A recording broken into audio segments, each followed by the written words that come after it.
Welcome, everyone. We're going to do the award ceremony for the Steinhoffel's Relational Sales Competition. Dave Martin will announce the winners. But first, I'd like to thank our partners today who have been here all day judging and buying for the sales competition. Thank you so much. And a very special thank you to our Steinhoffel's partners. I know it's been a long day, and you've judged a whole bunch of competitors, almost 200 competitors today. Thank you for sponsoring the competition, and thank you for helping us build great professional salespeople for the next generation. Uh, I'll turn it over to Dave, who will announce the winners. We'll have second place winners announced. If your name is called and you're here, please come forward. We'll have Steinhoffel's reps here to take photos with your certificates.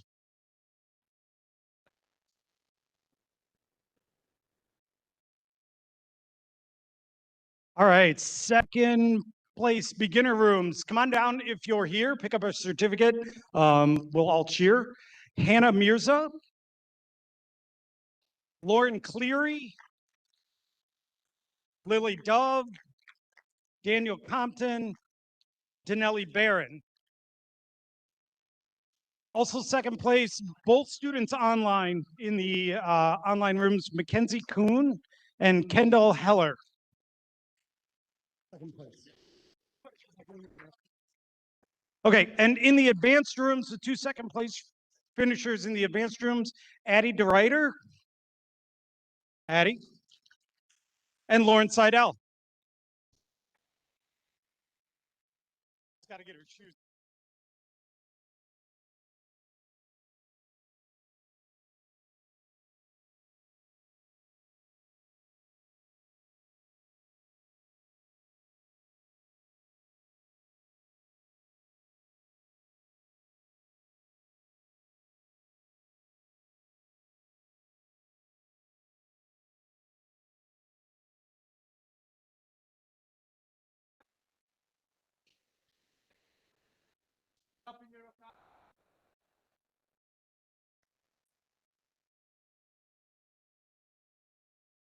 All right, congratulations to our second place finishers again. Great work from all of you guys. All right, first place finishers in the beginner's room, Joe Davis, Braden Walls, Caden Meir, Caden Bonin, Emma Braxman. And then first place in the hybrid room went to Noah Yeager. And first place online went to Evan Jokums. Come on down.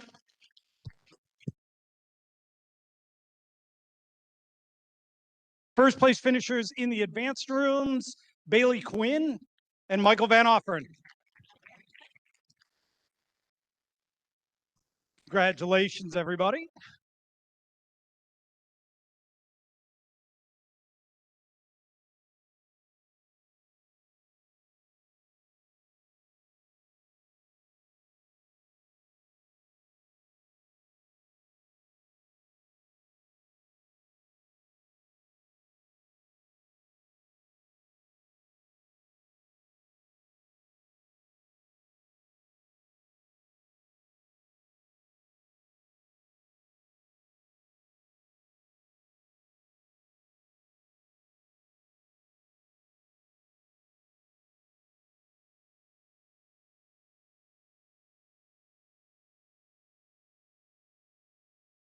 For the Steinhoffel's Relational Sales Competition, we're now going to start the certificate program.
All right. If you can settle in and find a seat here, we're going to look to get started. So thank you for coming to the AMA Whitewater Sales and Marketing or Medical Sales and Marketing certificate. We're really fired up to have you all here. We have a lot of great guest speakers coming to talk to us today. And we're joined by our awesome moderator too. So should be a really fun meeting. You guys should be able to learn a whole lot. And just a reminder too, all of the speakers we have today will be sticking around here after. So if you have any questions, if you want to network with them a little bit, please feel free. That's what they're here for. So right into it. So today's lineup, like I just said, we're going to do the AMA Medical Sales and Marketing Certificate. Move on here. Okay, so we have some really cool events here coming up on the horizon. So next Tuesday, I believe, will be the AMA and PSC interview gauntlet. So basically what it is, you'll get a list of 5 possible questions, and then you go in the room. They ask you one of the 5 questions, and then you have like 90 seconds or something to answer it. It's really fun. It's really easy. I highly recommend you do it. It'll do wonders for you to kind of get prepped for interview season, which we're kind of in now. So please scan this QR code and fill out the form if you're interested. We'll take anybody that's really down to do it. We have a lot of slots to fill, and you can win a lot of money. I don't know exactly what the prizes are, but if I remember from last year, they're pretty lucrative. And then this just in, actually, that's why it's not on the slides. But next Wednesday at 3:30. We're gonna be having a little mid-semester pizza party here in Timmerman. So make sure you show up to that. We're probably gonna order too much pizza, so you might end up walking away with a whole pie out of it. So a lot of cool stuff on the horizon. So make sure you do the interview gauntlet because that'll be really fun. And then make sure you come to our meeting next Wednesday for some free pizza. Okay, I'm gonna have the next president of AMA, Mallory, talk to you guys about signing up to be on the board. Hi, everyone. So anyone that's interested in joining any of our boards, scan this QR code. The deadline is November 14th. If you want to be on multiple boards, that's totally great. You'll have to just fill it out for each board you want to be on. If anyone has any questions, my phone number is on the form or I'll be sitting up front. So feel free to ask me any questions and we'd love to have everyone. Thanks, Mal. So kind of just echo what she said, right? We love developing new members here in AMA, and probably the best way to do that is to be on the board. So highly recommend signing up and filling out that QR code and kind of taking that chance. Okay, let's do some new members of the week. So this week we have Maya and Savannah. If you guys want to come down here and claim your prize. Okay, here we go.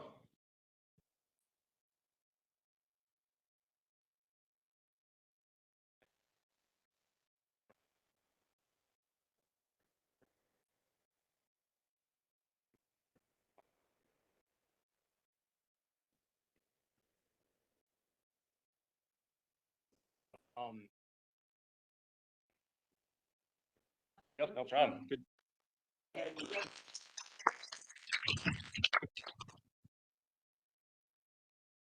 Okay, and then, sorry, a lot of QR codes today. I apologize.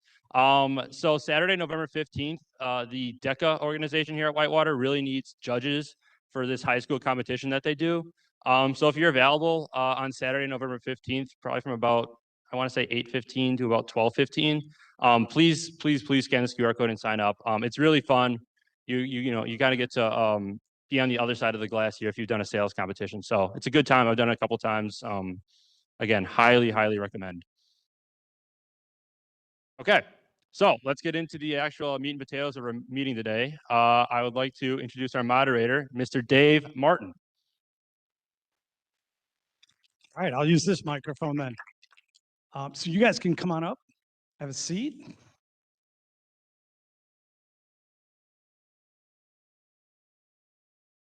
All right, so thanks for coming out, everybody. Appreciate having you all here. We've got two different companies with us tonight, partners of ours that we've been with for quite a while and do a lot of really great work for us that are going to talk to us tonight about the uniqueness of both selling and marketing. And because we're lucky, we've got a couple of HR professionals with us tonight. So we'll get a little conversation about how things work in the HR field in this industry as well. So both Henry Schein and Diversitech are with us this evening. We're going to start with Henry Schein and give our guests a chance to introduce themselves, talk a little bit about the organization and what your role is there. Ashley? Thanks. Thank you so much for having us. We appreciate it. My name is Ashley, and I am in talent acquisition at Henry Schein. So I am one of our recruiters and always love partnering with Whitewater to look for sales talent for full-time. For full-time positions as well as internships, but we are the world's largest healthcare provider to medical and dental practitioners. So we're a Fortune 500 company, and we have about 20,000 plus Team Shine members that work for us. And this is my colleague. Hey y'all, my name's Grant. Also, you guys know COVID's like not as big of a thing, right? Like you could have filled in down here. I tease. But I used to go to UW Whitewater. I graduated 3 years ago, so was in those seats not that long ago. But I'm a field sales consultant. A lot of people call it outside sales.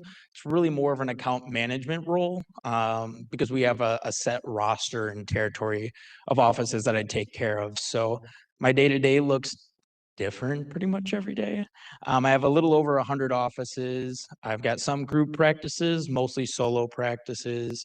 And a lot of them are mostly general practice, but I do help with the specialty practices as well, such as endodontist, periodontist, ortho, oral surgery, all the fun stuff. But we have over 300,000 supplies in our catalog, and that's just one of the things that we do. So we also do equipment, high technology, service technician, practice management software. So pretty much anything in the dental office that you guys would see in your cleaning, we kind of help out with. So I tell my offices I'm their quarterback and not deal with the 800 number. They can call me and I'll figure it out for them. All right, wonderful, thanks. And then from the second company with us tonight, Diversitech Healthcare, Hannah, we'll start with you.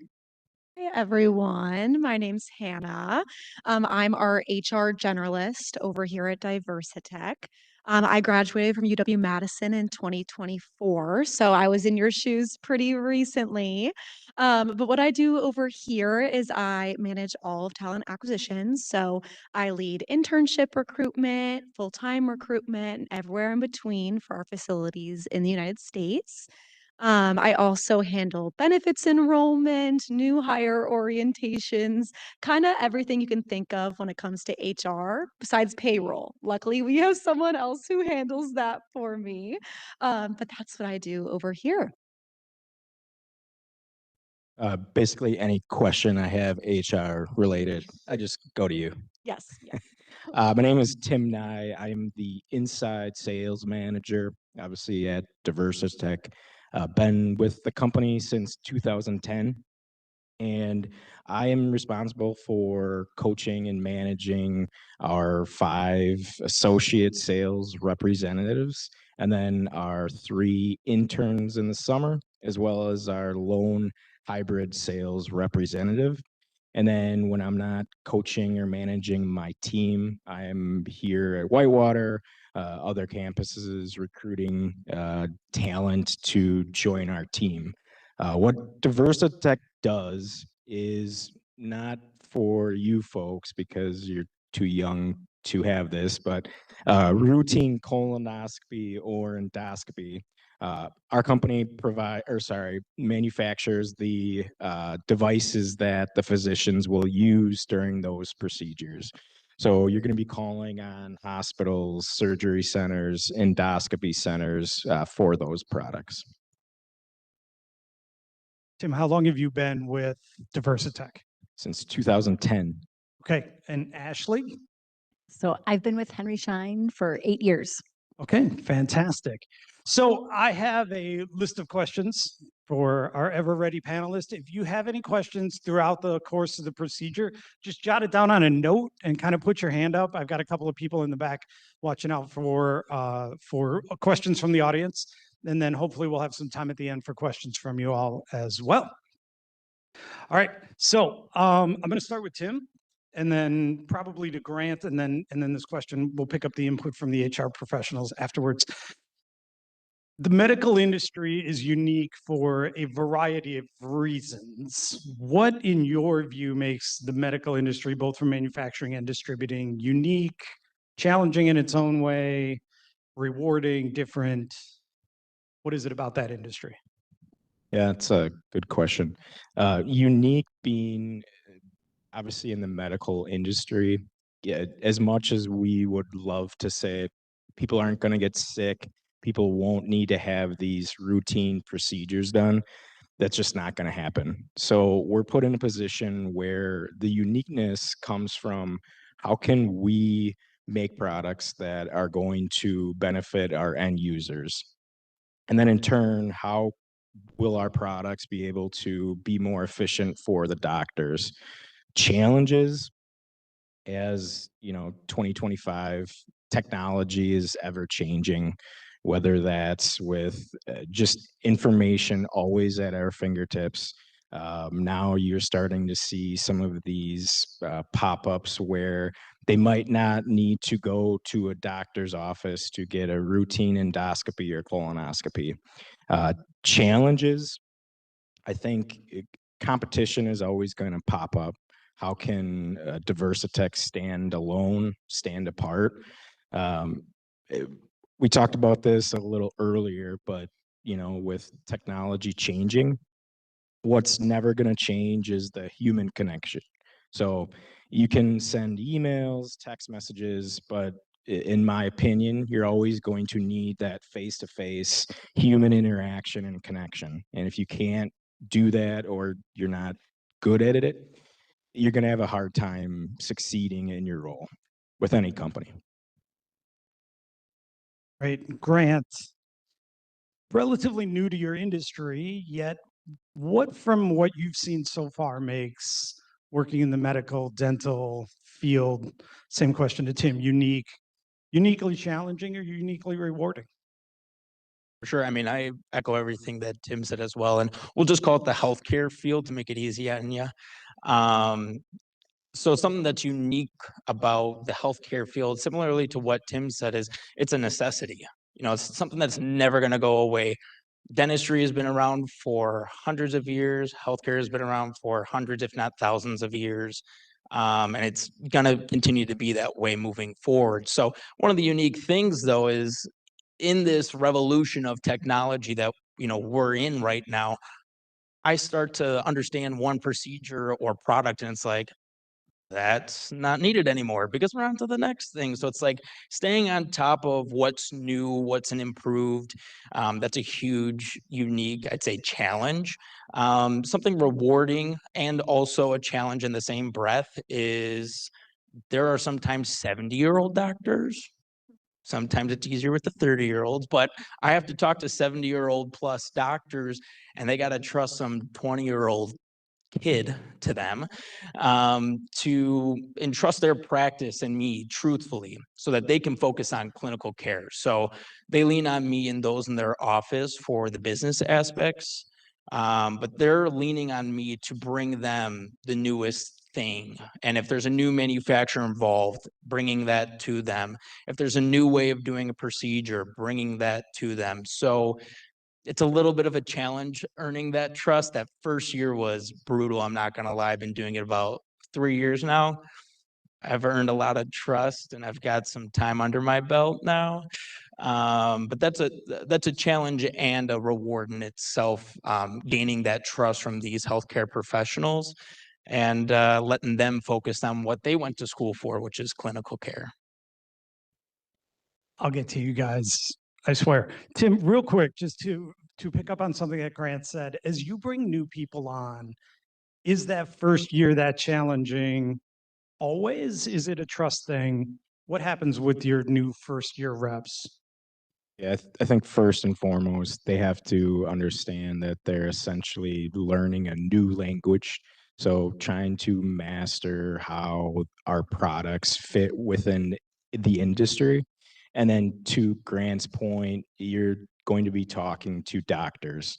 How do you establish trust, right? And most of the associate sales representatives are right out of college and trying to not act like you know more than the doctor or you know as much as the doctor.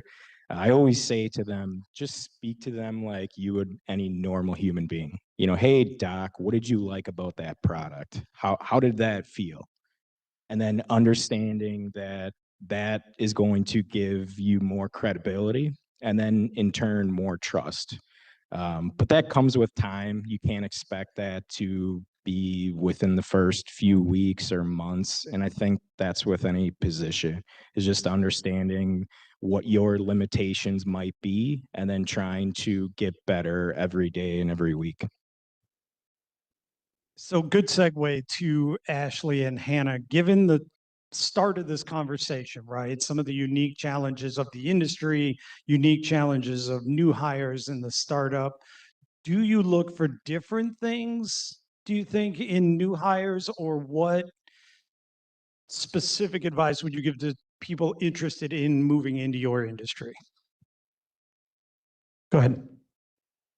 I would say that just the power of curiosity, just being willing to learn something new all the time, getting out of your comfort zone, doing exactly what you're doing as a part of AMA and sales is learning how to be comfortable with being uncomfortable. And I think, learning from people around you and asking a lot of questions. I think when you're entering the workforce out of college, starting a new chapter, I think you got to give yourself some grace, but also just take advantage of every opportunity that comes your way and just don't say no to things.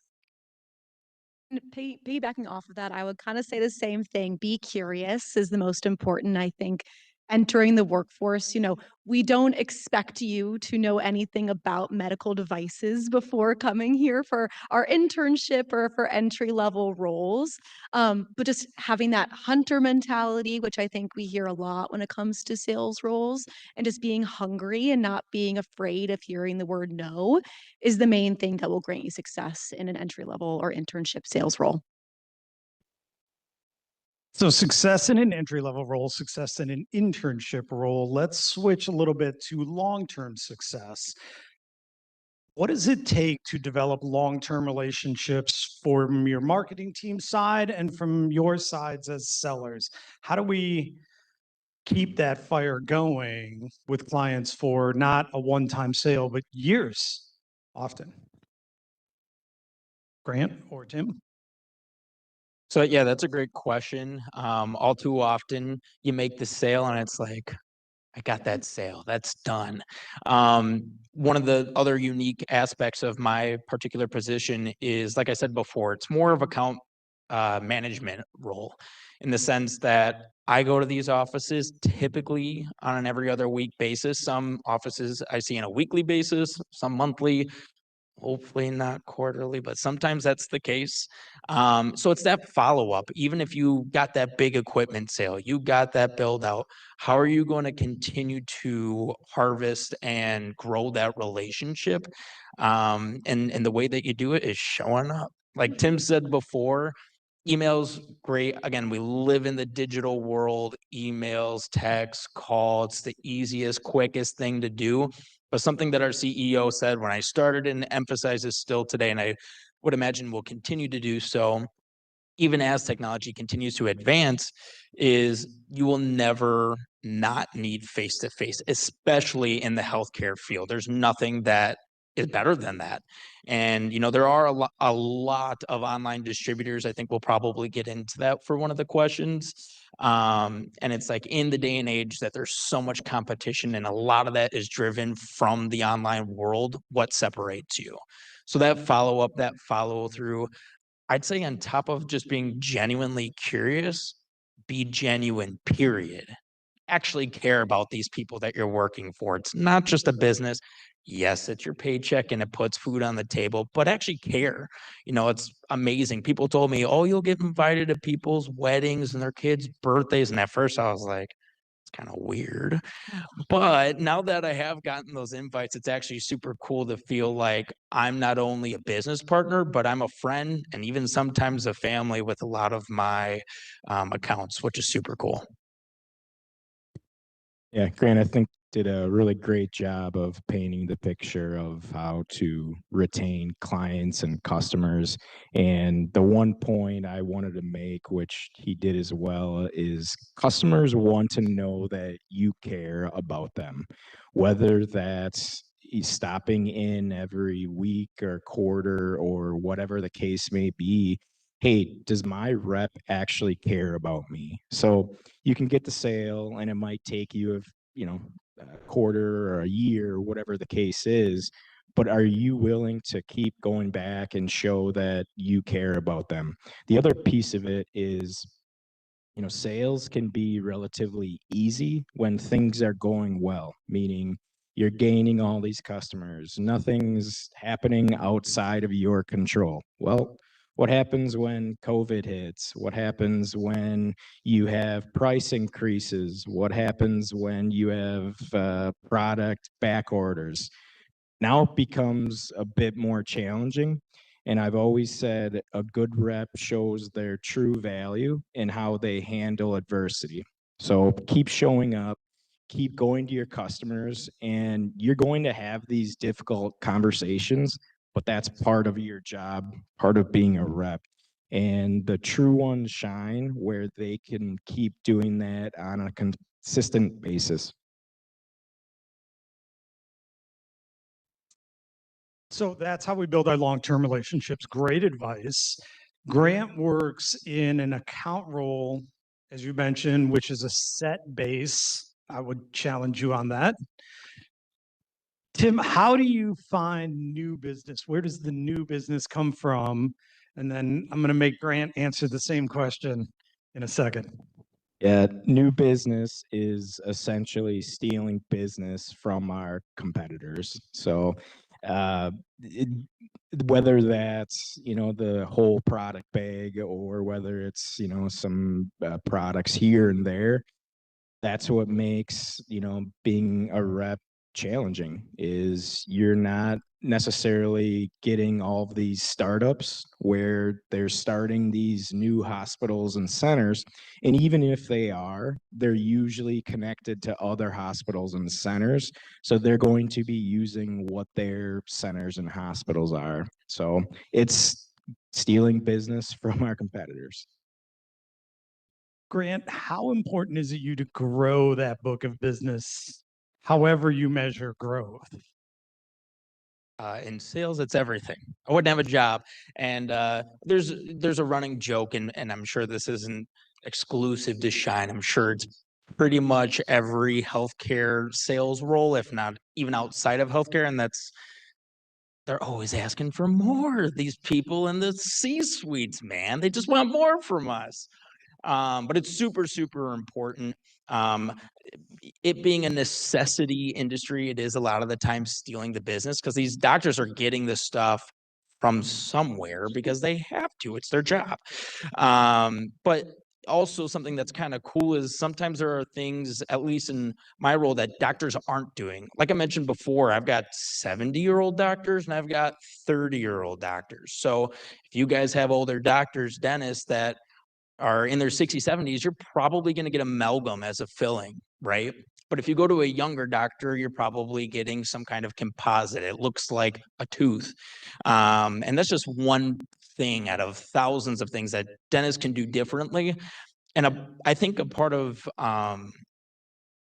growing and bringing something new and winning new business, like you said, it's all the same offices, but being curious really helps too, because like I said before, there's always new stuff coming out. So Vivardis is a company. They make cure, not repair. It's been a thing for 20 years in Europe, but recently was approved by the FDA in America. There's not a lot of doctors that know about that, but because of my curiosity of the product, I can walk into an office and say, hey, doc, you heard of this Cure Not Repair? It's really great for your patients and it's extra money in your pocket. And then all of a sudden, I'm not only getting that doctor more money and making their patients happier, keeping that retention, but I'm also putting money in my pocket too. So you look for those win-win situations. Sometimes there's more than others, but again, being curious is huge. We talk about, you guys have both brought up curiosity a number of times, which is one of my favorite topics. So now I'm going to ask Hannah and Ashley, how do you find curiosity in a possible new employee? Like, how do you get that out of somebody in an interview? What should students be sure they're doing to show that curiosity? Good question. One of the things that we do is for full-time opportunities, we create role plays. So we're essentially creating a scenario that an FSC, a field sales consultant, so an outside sales rep, would face if they were going into an office to call on a doctor. And so I think really seeing how they pivot through objections is one way. And then how they can overcome some of that. And then we also build out a profile.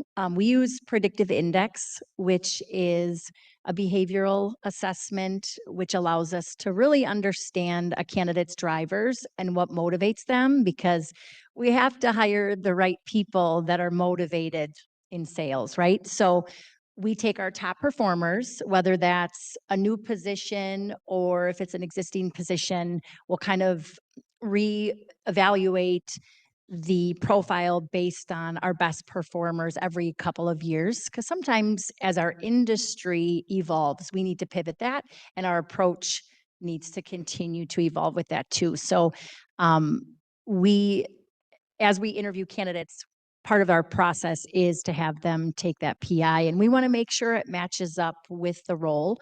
And, that curiosity is part of that profile. Absolutely. Hannah? Main thing I think when interviewing for a sales role, whether entry level or internship, is the ability for you to show your sales skills in the interview, since an interview is selling yourself, right? That's the whole point. You're trying to show me why you're a good fit for the role. So I think the main thing is showing that you've done research on the company. You know who we are, you know what we're about. I can tell you've been on our website and have done some digging, right? You've prepared for the basic interview questions that we're going to ask. We're not trying to trick you. If you look up the main few questions you'll get in an interview, I'm probably going to ask at least one or two of them, right? So showing that you fully thought those out ahead of time and have put in that effort is the main thing. Because like I mentioned before, we don't expect you to have a lot of specific experience. So just showing that you put the time in to prepare almost a presentation on yourself and why you're a right fit for this role, that's the main thing that I think shows you're right for the role for me. One of the things I hear from students when we have a conversation, particularly about your industry, but about a variety of industries, Dave, I don't know anything about that industry. I've never heard of that company, which is probably true in both of your cases.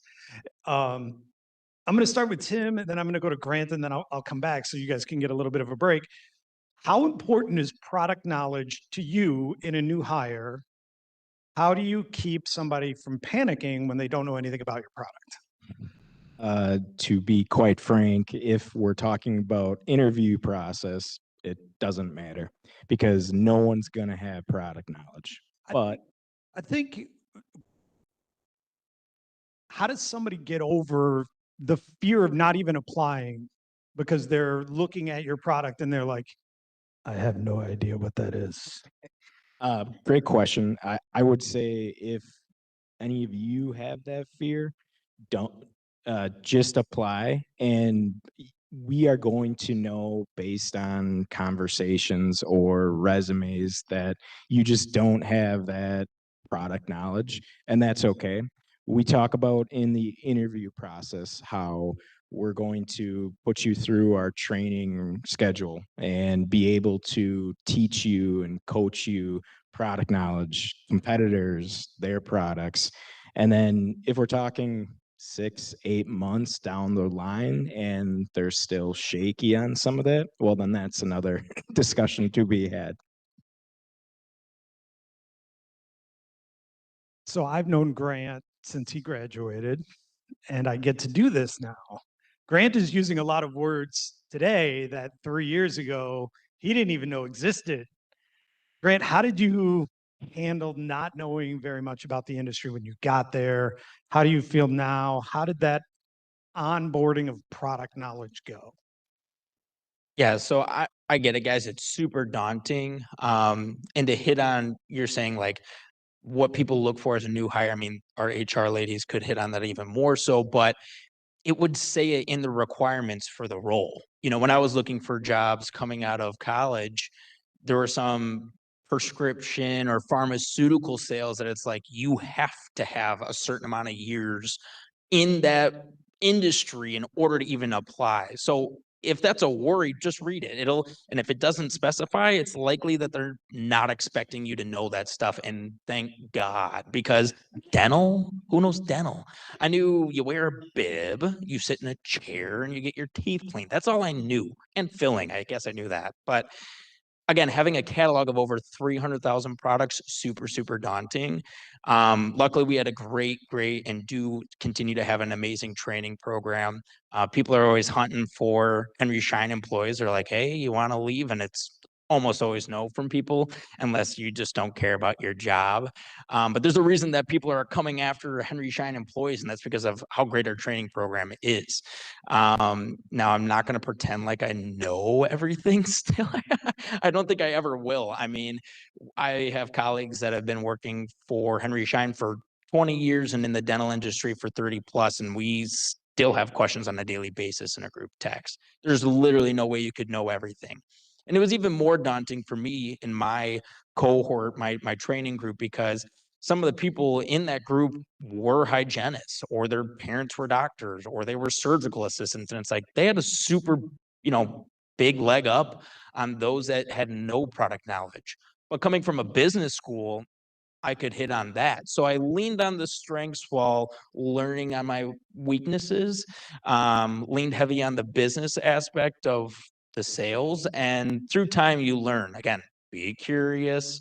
But yeah, I mean, there was 3 phases of training. If you told me I'd know what I knew in the third one when I started, I'd be like, you're full of, yeah. Burrs, hand pieces, what is any of that? So it takes time, trust yourself, lean on your colleagues. Hopefully through the interviewing process, you come to find that it's a work environment that you want to be a part of. And that's huge on just a culture that a company has. And right away, people were more than happy to help me. If it weren't for a handful of colleagues, I probably wouldn't have made it, to be honest. It's true, right? Salespeople habitually lean on each other. It's where we learn the most. That said, Hannah and Ashley, when you bring on a new person, what does the onboarding look like? What does the training look like? Similar question. How do you keep somebody from being afraid of the industry, the terminology, the product knowledge? Over at Diversitech. So for our internship program, the first about 2 weeks, they're working heavily with our sales trainer. Her full-time job is to train up our sales force. Because like we mentioned, we don't expect you to know anything about GI medical devices, right? Especially at our age, most people haven't had a colonoscopy, so you won't know about it, right? So we train you up on that for the first week or two, really in depth on the products and of just a smaller portion of our product line. Because again, the internship program is 8 weeks, so we can't learn it all in 8 weeks. So we train you up on some key products. We have you shadow some of our inside sales reps as well to kind of get a hang of it in the first week or two. Then that first Friday in the afternoon you're here, we put you on the phones to make you have to figure it out for that first week. The training doesn't stop there, but just to get your feet wet to figure out what the rest of the 7 next weeks are going to look like for you. So it's really hands-on, but we're still there to help you out along the way since we know it's very technical products. Ashley, same question. Before I get into that, one thing I would suggest is we're all here as partners. And if anybody ever wants to pick the brain of an FSC that's interested in getting into healthcare sales, outside sales, what I love about Henry Schein is we have people like Grant that is not too good for them. They're always willing to have a conversation. If you want to learn more about our industry, what a day in the life of the position would be. So don't be afraid to reach out to your partners and your connections, because we're always happy to network with you in that department. Real quick, if you want to, you can go to myself, you can go to Andy, you can go to anybody in the department. We all have that contact information and are willing to make those connections. So thank you for that. And I know the same is true for Tim and for any of our partners. So thank you. And then our training at Henry Schein. So when I first started, we used to bring everybody to our dental headquarters. They would train for 3 weeks solid. They wouldn't go home for that 3-week period, and they would learn everything. Grant mentioned that 300,000 products. So they'd learn about different products, they'd learn about our sales process, but it was pretty intense. And to be able to retain all of that information at once was a lot. And so we actually learned through just doing check-ins with new hires. And of course, that was with, when we hire straight out of college, some of that information doesn't necessarily sink in. So we got feedback. We've since evolved our training, and it's 3 months. Some of it is virtual, but very interactive together with your group of new hires. And so you learn about our sales process, you role play, there's independent modules that you'll watch, and then just kind of a calendar of deadlines, what you need to complete. And then everybody does go to Dallas for a week to do some additional training at our training headquarters there. And then also see one of our large distribution centers, because it kind of helps everything make sense. And then our field sales internship, that basically is the closest thing to mirroring a full-time job. So it's outside sales for 10 weeks. And the first 3 weeks, you go to our national sales meeting for a couple days just to see and embrace our culture. And then you get about 2.5 weeks of training. Throughout that 10 weeks, you'll do co-travels, as Hannah mentioned. So very similar.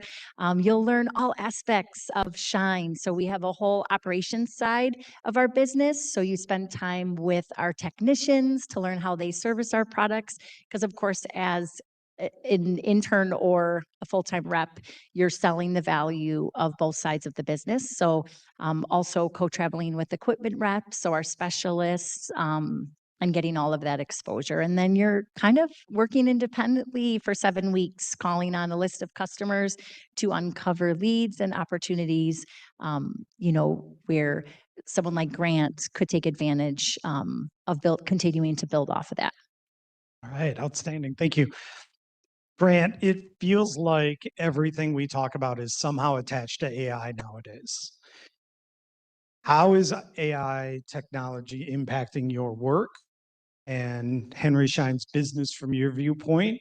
And even over the short amount of time that you've been there, how has that evolved? Talk about being comfortable, being uncomfortable. If you guys are uncomfortable with it, too bad. It's not going anywhere. I hate to break it to you, but with the billions and trillions of dollars actively being invested in this artificial intelligence in every single industry, jump on it now, and be curious. Imagine that. But absolutely, it affects us on a day-to-day basis. I mean, sure, you could use it to spice up your emails. I think that's a very entry level way of utilizing AI. But we actually already have it and have for, I'd like to say, 3 years. And I believe Henry Schein was one of, if not the first company to come up with this. It's integrated in clinical care for our doctors, which is super cool. So in a traditional setting, a doctor would have to have an associate, another doctor, whether a business partner or not, in the practice to get a second opinion or referred out. And now with artificial intelligence, they can do that right there on the screen. So maybe a carie detection, which is a cavity that a doctor may have missed, it can show on the computer. Now, doctors aren't missing it much, but it is an added attribute as a sales for the doctor to the patient. Because a lot of patients are like, you just want to give me a filling because that's money in your pocket. I don't actually have a cavity. I have no pain. And it's like, but you do, because it's not just me saying it. We've got artificial intelligence through Detect AI showing this is very much so a real thing, whether you have pain or not. So we see it in the clinical care side. I think we're already utilizing it in the actual distribution and supply chain side of things, of how to become more efficient. And then also forecasting. I don't want to get in the weeds of how AI is utilized in forecasting for the industry, but just know it's there. Fair enough. Tim, same question for you. With a much longer spread of, I'm not trying to make you sound old, but a much longer amount of time that you've been doing this, how are things evolving today? How have they evolved over the years? What do you see coming up? Not to probably the extent of Grant and Henry Schein with, the doctors, and we're not necessarily seeing that. What we're seeing is, for in fact, like our marketing team being able to utilize AI for our sales team in different products in different markets. I can't remember the name of the tool, but it gives us these essentially medical codes where we know exactly how many of these specific products are being used by which doctors. So we can effectively target these physicians by the amount of the products they're being used year over year. But generally speaking, Grant mentioned emails. I think it's good to, I always tell my folks, you have this technology at your fingertips, use it, but be able to utilize it for yourself, not having it do your entire work. And then just having the capacity to understand, okay, if I'm meeting with a doctor to go over a business review, I need to have my ducks in a row, and that's a technology that can certainly help. For Ashley and Hannah, is it something that you've started to look for more in students? Is the ability to use technology in a variety of different ways changed over the last couple of years? Is it a critical skill to have? How is it impacting your end of the business? So when it comes to technology these days, I mean, it's an essential ability and skill that's students and new hires need to have. Obviously, is integrated in everything you do. I've only been in the workforce now for a short time, so it's been an important. I know I'm not much older than.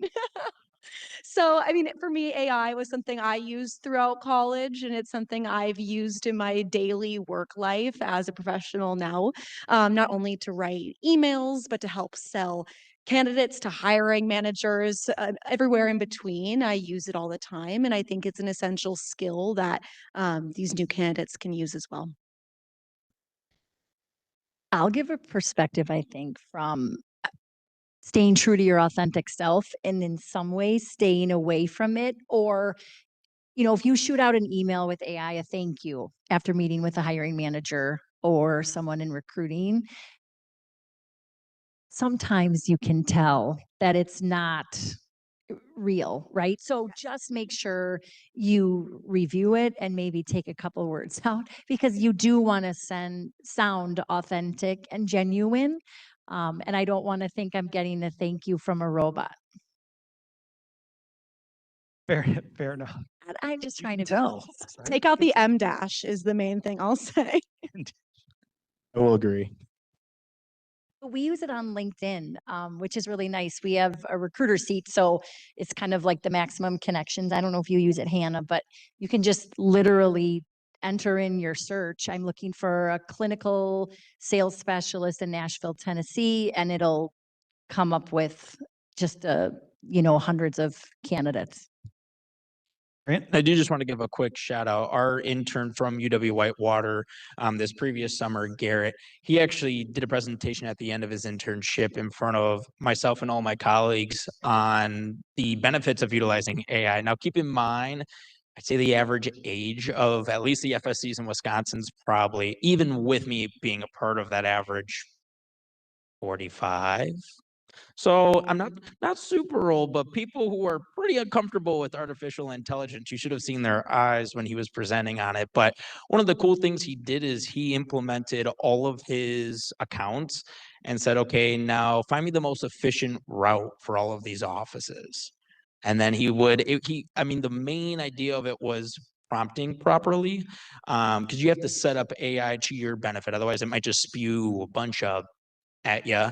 And so he said, okay, now I want to be in this zip code on Mondays and Wednesdays. So he really showed the benefit of really tweaking it to your specific benefit. But that was just another really cool way of utilizing AI to help you become more efficient.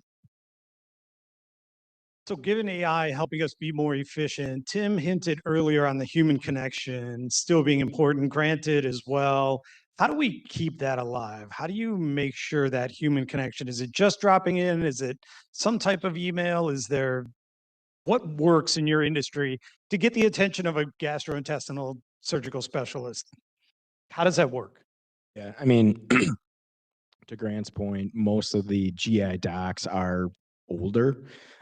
So they're more typically old school, and that's not a bad thing. But the human connection part is it's really hard to do business just over a computer or over a phone.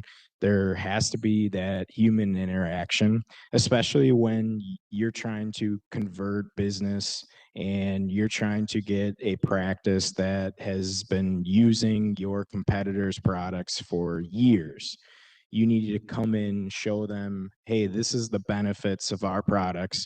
This is why it's going to be a good thing for you switching over to Diversitech, and then allowing them to see that you're going to be there for them, even when things that may be going a little rocky. So that human interaction, whether that's, again, stopping in, bringing in treats every now and again, writing handwritten notes, which I don't know if any of you do. That's probably a thing of the past. But these physicians, customers, they appreciate it because you can't, in terms of how I'm aware, AI can't write handwritten notes. Is that right? As I know, but I'm in Grant's old age group, so maybe a better question for Grant. Grant, do you still write handwritten notes? Yeah, I do. I mean, I just had a doctor retire. And looking back at it, I wish I would have added it in there. He was actually my first office I ever walked into, absolutely shaking in my boots. And it's funny to look back at that because I didn't know a lick of what I was talking about. I mean, a lick, maybe a lick, but not much. And to see how far I've come in the 3 years is pretty cool. But yeah, absolutely. A part of that genuinality, is that a word? Genuineness. Word now. Is being authentic and writing those notes, taking that extra step. When I have somebody in the front office, whether it's an office manager, or receptionist retiring, bringing a potted flower or something like that, or if I knew their favorite candy bar, I know that's backwards in a dental office, but it does make a big difference. And so for the doctors that I think will appreciate it, I don't think that that's every doctor that appreciates it, but for those that I anticipate do, I do try to take that extra step for them and write it out. Outstanding. Also, too, if you want to set yourself apart as a candidate, sending a handwritten thank you note, if like I work from home, so that might be difficult when I interview a candidate, they don't know my address, but Their address is if you, Your home might be a little scared. yes, but if you're interviewing and you go on site, right, you know that if you mail a handwritten note, it's going to get to the person that it needs to. So when we were in West Allis at dental headquarters, I feel like every time I got one, oh my gosh, you just set yourself apart so much. What does a day in a life of an intern for you guys look like? Let's talk about your internship programs a little bit. And any of you can tackle that from whatever direction. I don't know how much Grant is going to have to do with the interns. So Grant's out, Ashley, and then Hannah, and then Tim. I want to get your input on this as well because it's a different relationship that you would have than what Hannah would have with interns. You can start on either end. So our internship, I think, is unique, and in the sense that sometimes when companies will say, "Hey, this is a sales internship," you're really doing more of shadowing. You're doing market research and analysis, which is all fine and well. But with our internship, you're selling. So you're going to be on the phones. You're going to be talking to customers. You might have anywhere from 7 to 9 reps in their territories that you're responsible for calling on, generating leads, and then closing on those leads. So that's the other unique part is you can generate the leads, and then you're going to have most of the time those reps saying, "Hey, you did a great job. Can you start closing on some of these leads? You've just compiled a lot of the leads that I'm not going to be able to close on because I'm going to be in this trial for a week or two." So you really get a sense of being what it feels like to be a associate sales representative as well as our hybrid rep. You're doing the same exact things. The products are just a little fewer than what our ASRs and our hybrid rep are going to be selling. But you're still getting that impact by talking to our customers, selling our products, and then obviously being able to get that real-time feedback from the outside reps and from myself. Anna, do you want to add to the intern experience at Diversitech? Yeah, I think Tim did a great job summarizing that. But we bring on 3 sales interns in the summer, so you're not alone in the experience, but there's not so many of you where you get lost. And you also get to sit right next to our full-time inside or associate sales reps. So you get to learn a lot from them hands-on day to day. They're always there to answer your questions. And Tim's not too far away himself either. So it's a really great collaborative environment. You're working on a different territory than your fellow interns, right? So, you work together with them. There's that friendly competition of I want to hit more sales numbers than you, but you're not calling the same customers. So it's more of a friendly competition, I'll say. And I remember at the end of last summer, it was like the last day, and one girl had been ahead of her fellow intern the whole summer. And at the end, he scooted above her, and she was trying to make some final last calls on her last day. And it was just a fun competitive environment. And they left both pretty positive. So that was a fun experience.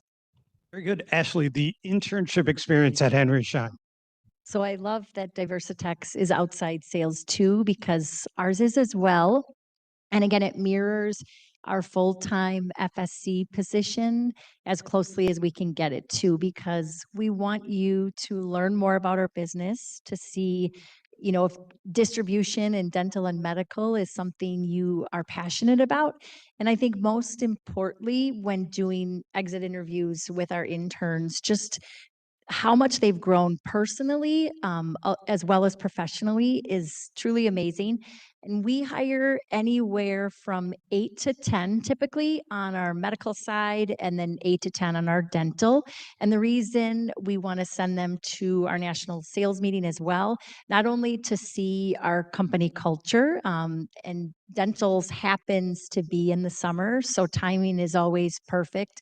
They can break off with their teams, but we hire all across the country. So, you develop such strong relationships with the other interns, and being face to face with them, even though one might be in Wisconsin and another one might be in California, you're facing the same obstacles, right? So same challenges, same growing pains, opportunities, but they talk every day. So they have group chats. So not only are they working closely with their manager, we partner them with a mentor on their team, more of a tenured rep.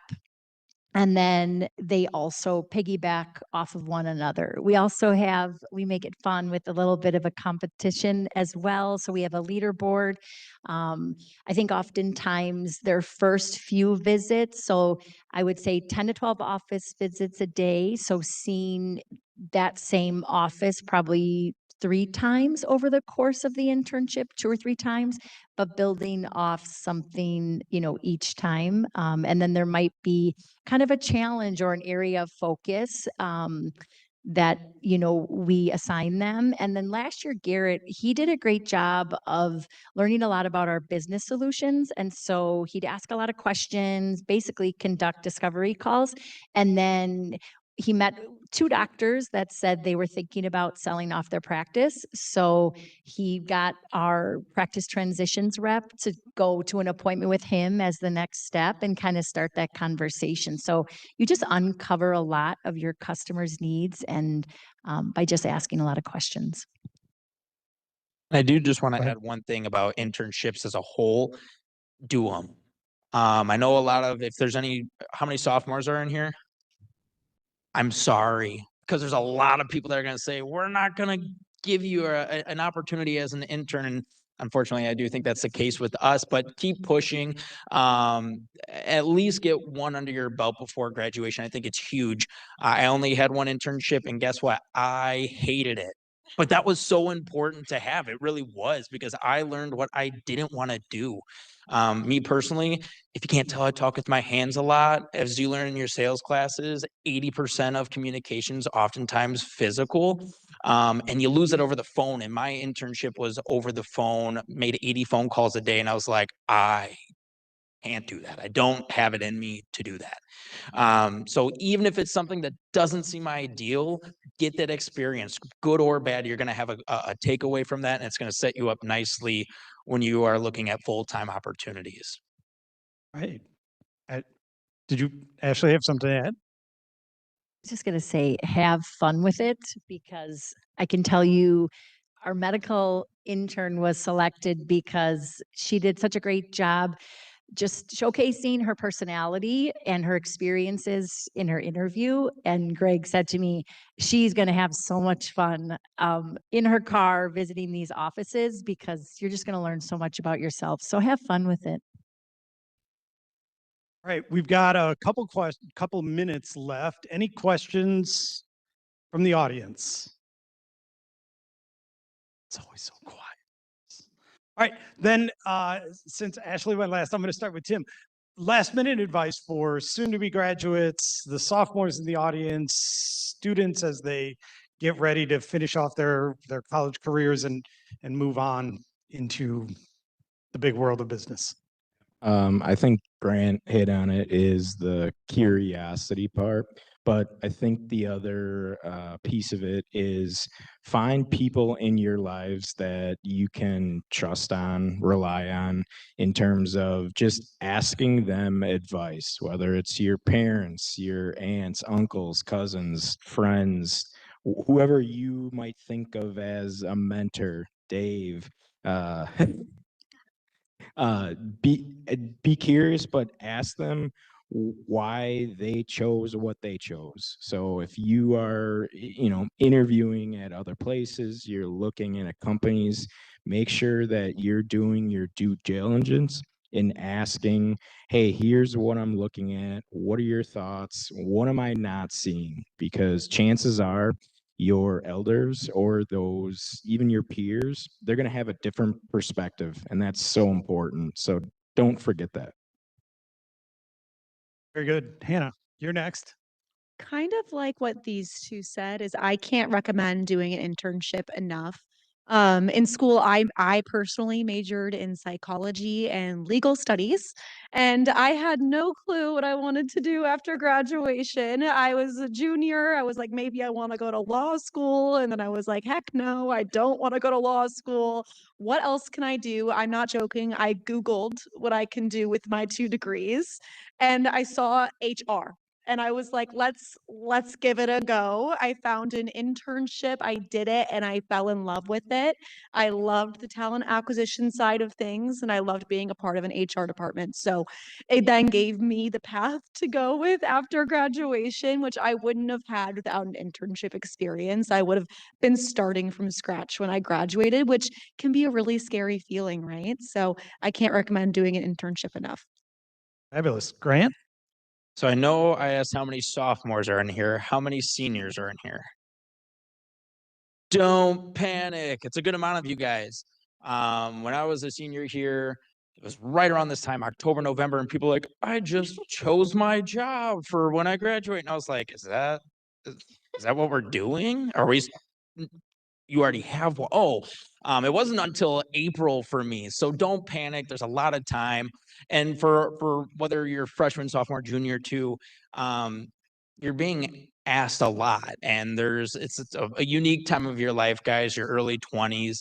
I mean, you go from high school, which is like some of you are still going through puberty, and then you get to college and it's like you're just there having fun. And then it's like, wait, I have to pay bills when I graduate. I got to pick my profession. I'm supposed to know my purpose. You don't have to have everything figured out. I think if we haven't hit it on enough, be curious, ask questions. I initially was a pre-med student at a different college, and now I'm in sales. So luckily, I ended up in the healthcare field.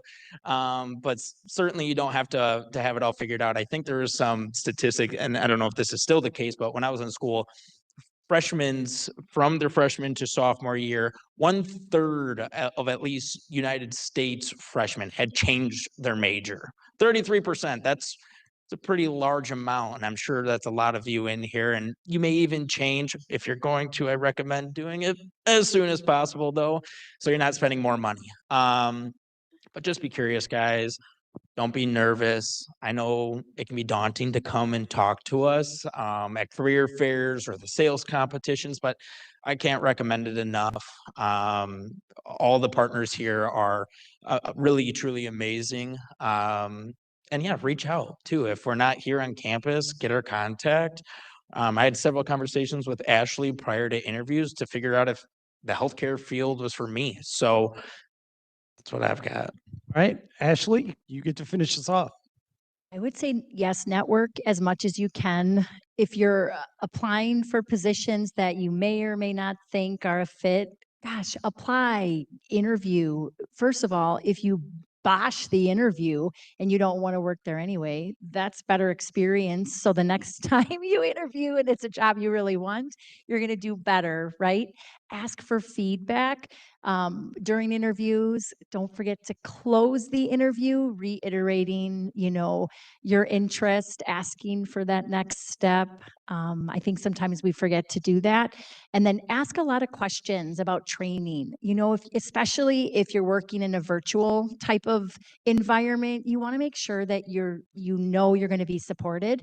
And make sure that you feel the culture aligns. But just like Grant said, you don't have to have everything figured out, because at the end of the day, go with your gut. Sometimes they're going to be difficult decisions, but sometimes those difficult decisions and opportunities turn into some of the best things in life. So just give yourself grace throughout these processes. All right, thank you very much to our panelists. Round of applause for Diversitech and Henry Schein for coming out and spending some time with us. Appreciate you guys very much. You are free to leave and have seats back here if you'd like. They will be sticking around after we wrap up. Rafa has a couple of announcements before we go. Before I get into the announcements, can we get another hand for Dave? Great moderating job once again. Okay, this is the attendance QR code. So make sure you scan it.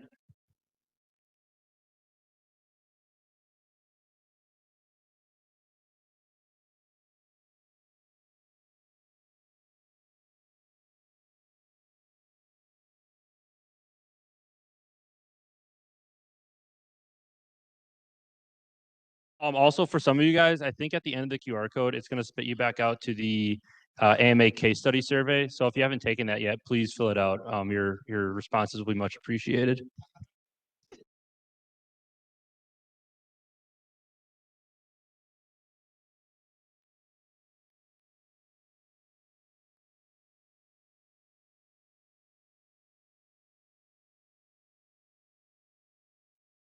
Okay. And as you guys are filling that out, here's the board sign in again, or not sign in, board interview application thing again. So as you fill out the attendance QR code, make sure you scan this as well. If you want to be on the board in any capacity, whether it's being on the executive board, sales board, CMU board, digital board, inclusion and belonging board, social impact board, or content board, make sure you fill that out. It's a good opportunity, and you know, a lot of our partners today, you heard them talk about how much that experience that you get in AMA really means to them, and you know, will help you develop and make you a better candidate in the job market. So make sure to seize that opportunity all you can.